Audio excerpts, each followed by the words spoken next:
ஒரு சிலர் ஊழியத்தை விட்டு வெளியில போகும்போது மனம் கசந்துரும், எனக்கு ரொம்ப காயப்படுவேன், வெளியிலே தெரியாது. நாங்கள் ஒரு சிலர் இங்கேருந்துலாம் போகும்போதெல்லாம் அழுதோம். ஏன்னா இது எங்களுடைய பலவீனம் இல்லைங்க, அவளுடைய நிலையை நினைச்சு நாங்கள் கண்ணீர் விடுவோம். ஏன்னா ஊழியம் தகப்பன் ஸ்தானம், தகப்பனுடைய இருதயம். உன் தாய் உன்னை 10 மாதம் தான் பெற்றால், உன் தகப்பன் உன்னை உயிர் உள்ளவரை உன்னை வளர்க்கிறான், இல்லை என்று சொல்லவில்லை. ஆனால் நித்தியமாய் நீ வாழ்வதற்கு உத்தரவாதம் உள்ளவன் தான் இங்க இருக்கிற ஊழியன். தகப்பனும் தாயும் கைவிடலாம், ஊழியன் கைவிடுவான் எங்க எழுதியிருக்கா? இல்ல. உன்னை பரலோகம் சேர்க்கும் வரை அக்கறை உள்ளவர்கள் தேவனுடைய ஊழியக்காரர்கள்.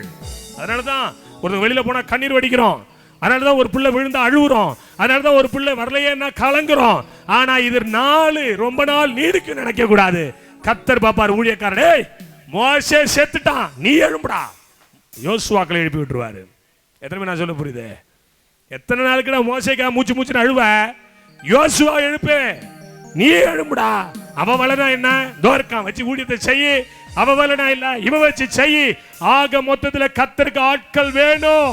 மனம் கசந்து அழுகிறவர்களுக்கு ஒரு நல்ல வார்த்தையை சொல்லுகிறேன், கர்த்தர் உன்னை 3000 மடங்கு உயர்த்த வல்லவர்.